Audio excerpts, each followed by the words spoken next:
কিচ্ছু করতে পারেন না পারেন, শুধু একটা কথা বলে যাই, রমজান মাসে ফরজ রোজা রেখে অন্তত কোন প্রকার হারাম কাজ, গুনাহের কাজ করবেন না। বাস এটুকু যদি করতে পারেন ইনশাল্লাহ আপনার রমজান সাকসেস।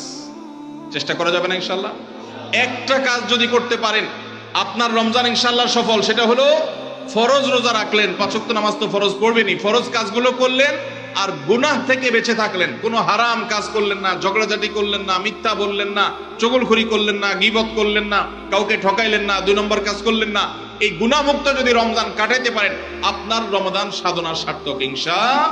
হুজুর, রমজান মাসে কন্যার বাড়ি থেকে ছেলের বাড়িতে ইফতার না পাঠালে শ্বশুর শাশুড়ি গালমন্দ করে, এমন অবস্থায় কি করা উচিত? কন্যার বাড়িতে কি ইফতার পাঠানো উচিত? আপনার কাছে জানতে চাই।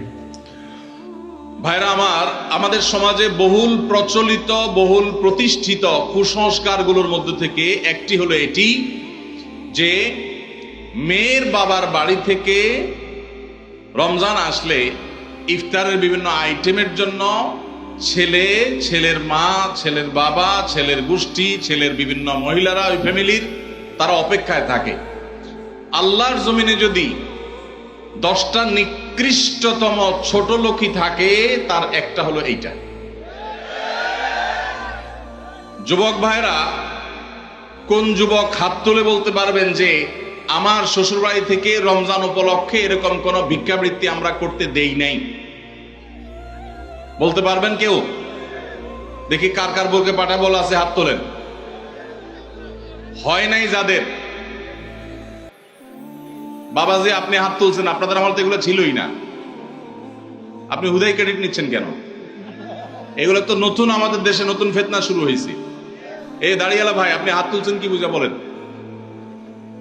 বলেন কি বুঝে হাত তুললেন? আপনার শ্বশুর বাড়ি থেকে ইফতার আসে নাই?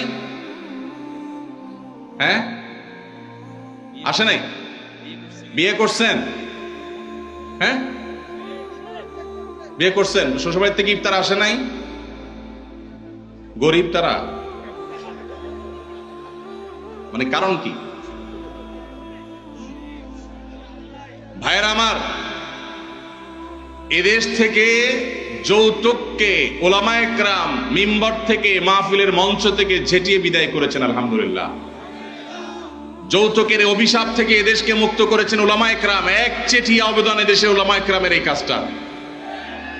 যৌতুক চলে গেলে কি হবে? ইফতারের নামে যৌতুক এখনো বাকি আছে, এটা আমাদের দূর করতে হবে কি হবে না? অনেক যুবক আছে তারা বলে যে আমার শ্বশুরবাড়ির লোকেরা খুশি মনে দেয়। ভালো করে শুনে রাখেন, 2 নাম্বারের অপর নাম হলো এখন খুশি মনে দেওয়া।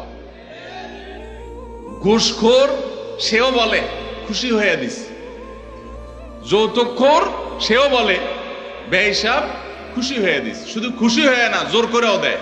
জোর করে দিবে না কি করবে? তার মেয়েটা শান্তি দরকার তার।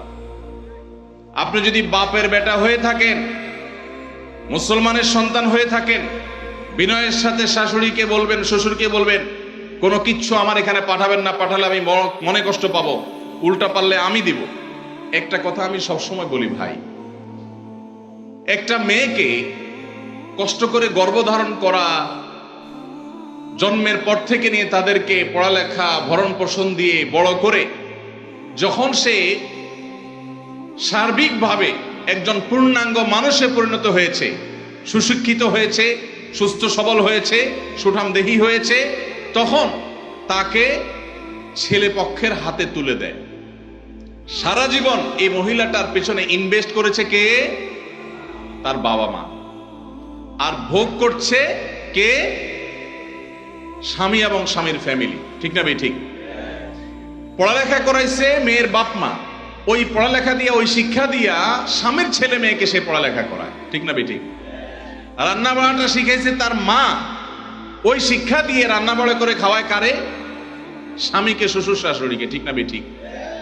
তাহলে উচিত হলো ছেলে পক্ষের মেয়ে পক্ষকে এটা বলা, বেহিসাবকে বলবে, ছেলের বাবা মেয়ের বাবাকে বলবে বাবাজি বা ভাই, আপনার মেয়ে, তাকে মানুষ করতে যত টাকা পয়সা লাগছে তার সব কিছু আমি দিতে চাই। এরপরও তো কোনো মানুষ কেনা যায় না, এটা কেনার জন্য দেওয়া না, অন্তত কৃতজ্ঞতা আদায়ের জন্য দেওয়া, এটা বলা দরকার ছিল।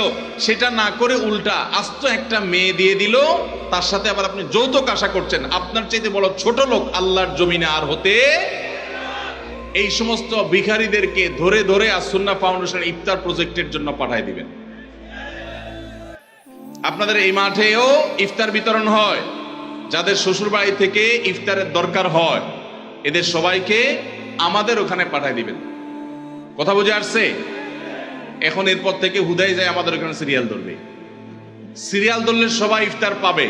শর্ত হলো সে প্রকাশ্যে ঘোষণা দিবে, আমি শ্বশুরবাড়ি থেকে ইফতার প্রত্যাশী ছিলাম, কিন্তু সেখান থেকে ইফতার পাওয়ার কোনো ক্ষীণতম সম্ভাবনা না থাকায় আমি নিরুপায় হয়ে এখন আসুন্নাহ ফাউন্ডেশনের দ্বারস্থ হয়েছি।